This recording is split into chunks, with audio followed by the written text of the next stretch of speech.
Thanks for tuning into my video on the 10-point daily activity checklist. As a leader manager, instituting what you're going to learn on this video could cause your effectiveness to jump in a meteoric fashion. I think it's one of the most valuable videos I offer, and it's just chock filled with stuff that you can use that makes you a cut above.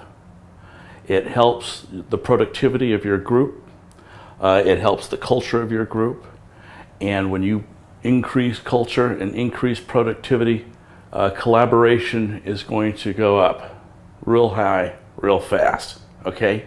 So we're gonna plow through this. Now 10 points to remember on a daily basis might seem long, but it's really not, because once you start using this, it's gonna become second nature. It's just going to become a flow of what you do on a daily basis when you're leading the people that are following you.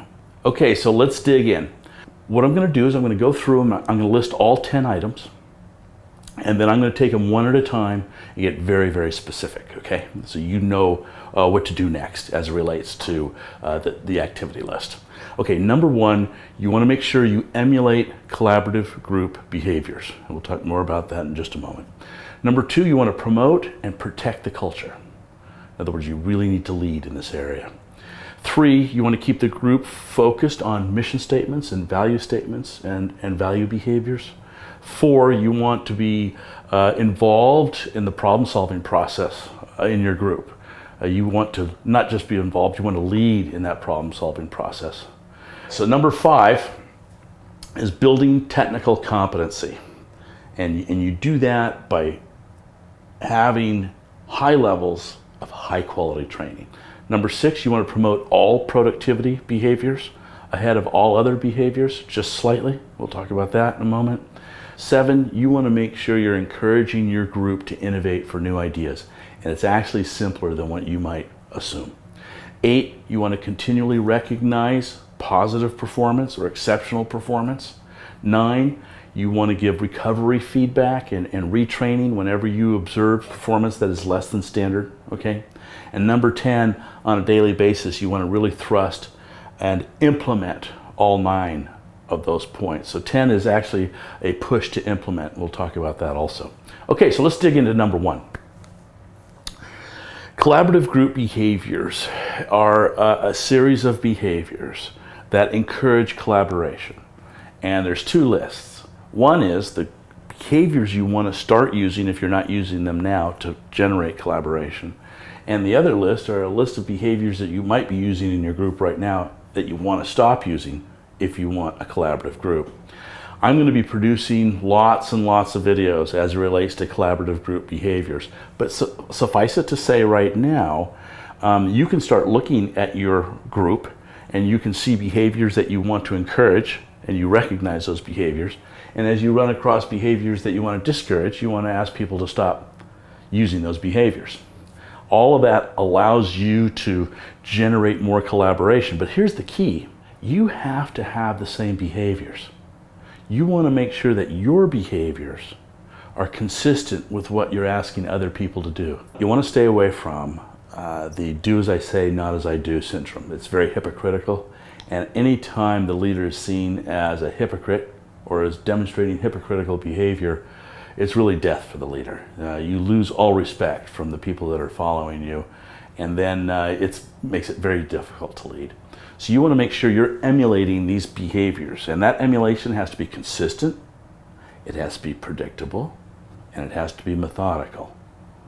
And when your behaviors are consistent and predictable and methodical, and they're the same behaviors you're asking other people to demonstrate, it becomes a very powerful statement. So you need to emulate the collaborative group behaviors you want other people to demonstrate, okay? Number 2, promote and protect the culture. Now this is where leadership really upticks. This is where leadership is really critical. And we're going to first talk about promoting the culture, and then we'll talk about protecting it, okay? You want to encourage and help group members to find their level of inclusion, control, and openness. And you want to offer high-class training. And when you give people really high levels of training, they have a tendency to want to take on more responsibility. And as they take on more responsibility, they inherit more decision making.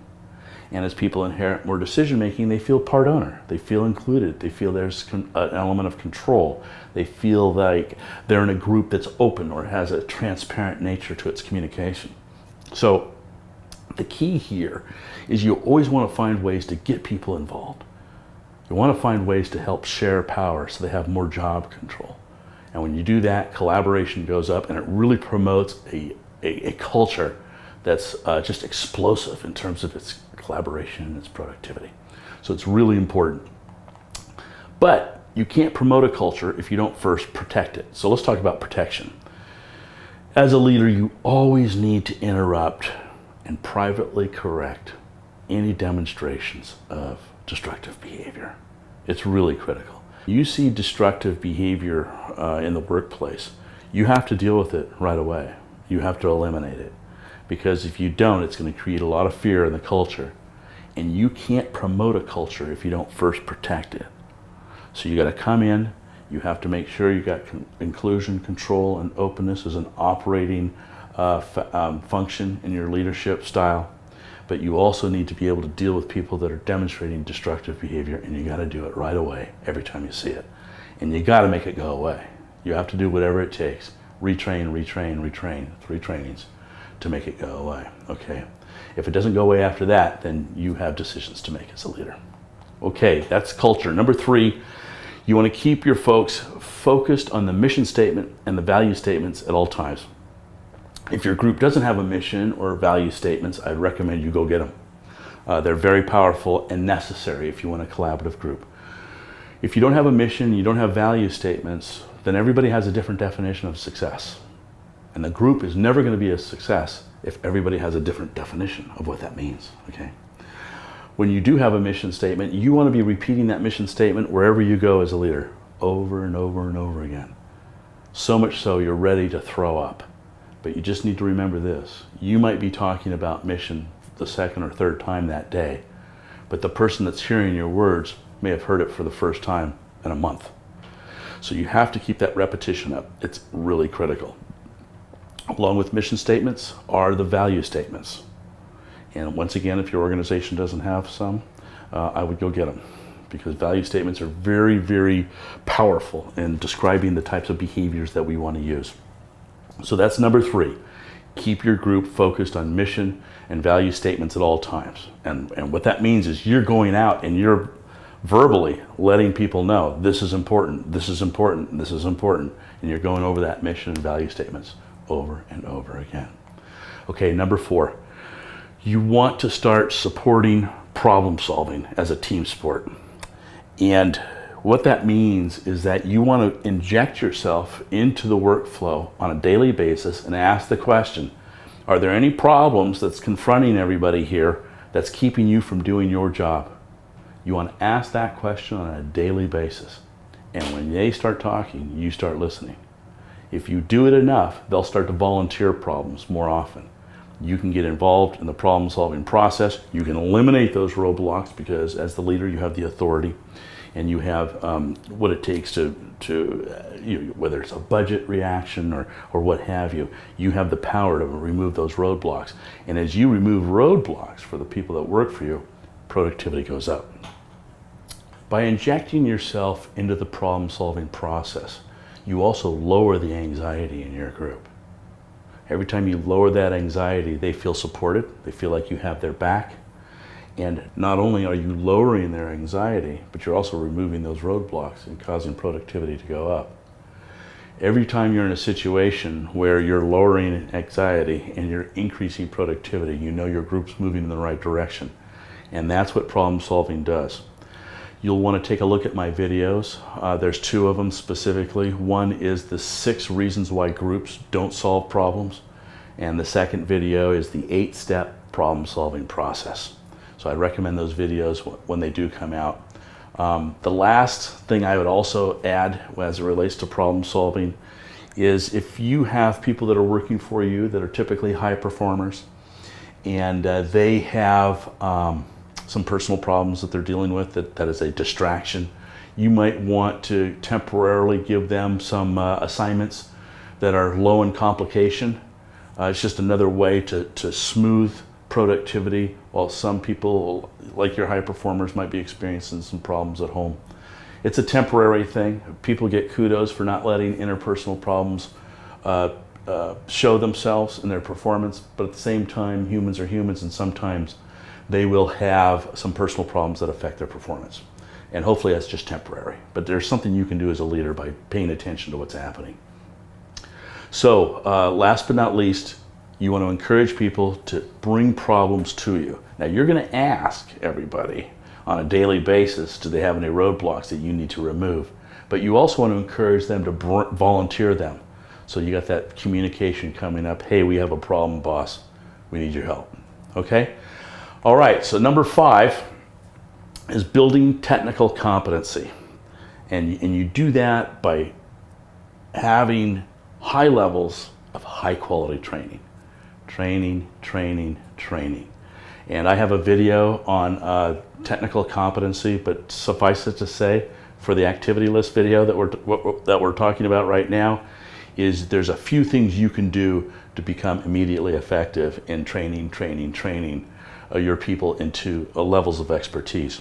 First, you want to make sure that the veterans and the novices are always teamed up, and the veterans are flowing information and knowledge into the novices. And the only way you can do that is to team them up. Some groups don't do that, and it's a big mistake when they don't. Okay. You want to actively search for and find flaws in your training program. I've never found a training program that didn't have flaws. So you want to be on the lookout. You want to be looking at your training programs to see if there's any flaws. Next, one of the most effective things you can do is always train to the weakest skill set first. Go to each person that follows you, ask them where they think they're weak and where they would like more training in order to increase their performance. And they'll tell you. And make sure you let them know the reason you're asking is because you want to give them the training they want. Whenever you train somebody's weakest skill set first, you reduce risk to the group for the lowest possible dollar, lowest possible overhead outlay. Reducing risk at a maximum rate for the least possible cost. And the person feels supported because their weakest skill set, the place where they feel most vulnerable, has been eliminated.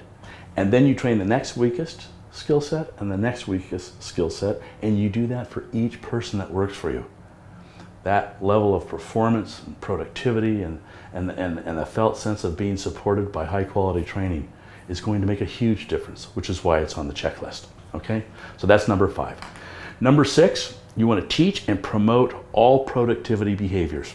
Now I have lots of videos on productivity that'll be coming out if they're not already out. And I encourage you to watch those videos. But suffice it to say, if your people can find ways to perform even more tasks for even less dollars or less time, then productivity goes up. You want to make sure you're encouraging those types of behaviors at all times. And one of the ways you do that is you speak it, you talk about it. Hey, how can we increase productivity? And this kind of blurs into some of the other items on the checklist. But you want to come out and just say that. Hey, how can we increase productivity around here? How can we perform more tasks for less time or less money? And always keep those juices flowing. Always keep that conversation going. And when they start to talk, you listen. So that brings us right into number 7. You want to encourage group members to innovate and submit ideas for improvement. You want to be relentless and going out there, hey, how can we improve? If anybody has ideas out there on how we can improve, I want to hear them. And you have that invitation going out on a daily basis. And when they start coming to you with ideas, you listen. I also have videos on this, on the continuous improvement investigation matrix that I encourage you to watch when it comes out. But what you want to do, and what you can do right now, real simple, hey, if there's any ideas out there, I want to hear them. And when they start talking, you listen to what they say. You grab the most promising ideas and start to implement them. Number 8, you want to continually recognize above standard performance. If you're always recognizing above standard performance, people will repeat that performance. And as people continually repeat above standard performance, what happens to group performance? Of course, it goes up. Good performance not recognized is taken for granted. That's how it's seen from their position. Exceptional performance that is not recognized is taken for granted. And if it's not recognized, it won't be repeated. But it's really essential, and you want to do that as often as you possibly can every time you see somebody demonstrating exceptional performance. Okay. Number 9, you want to make sure you're giving feedback whenever you see less than standard performance. As you're going through and you're observing your group, if there's less than standard performance somewhere, anywhere on somebody's part, you want to get involved. And you want to institute recovery behavior, and what that is training. Just give them more and more training, more and more feedback. Hey, this is what you're demonstrating. This is where we need you to improve. Train, train, train, train, train. So let's follow the very easy 4-step process. Step 1, when somebody needs training or needs recovery behavior because they have less than standard performance, you sit down and you talk to them, and you focus in on the behavior, not the personality, right? And you make sure they understand what you're asking. And then you watch for improvement or not. Now, if the person improves and they don't repeat the negative behavior, well then you're done. But if they repeat the negative behavior even after you've given them the instructions necessary to stop, you repeat step 1. And what you do is you just keep repeating step 1 over and over and over again until they improve. Now, if you continue to repeat step 1 over and over again and they don't improve, then you know you have a larger problem. The key here is to retrain people out of these areas of less than standard performance. And if you take a training approach, a recovery behavior approach that has lots and lots of training, you're going to throw out a net that probably saves about 95% of the less than standard performance out there. I mean, it's really high. Recovery behavior, feedback, observe, repeat the training as necessary to see improvement. It's big, it works, and you have to do that on a daily basis. Number 10 is all about implementation. You need to take those 9 items and you need to implement them every day. If you do some of them some of the time, your group effectiveness will go up. If you do most of them most of the time, mission accomplishment really starts to skyrocket. But if you do all of them all of the time, your group will become a legend.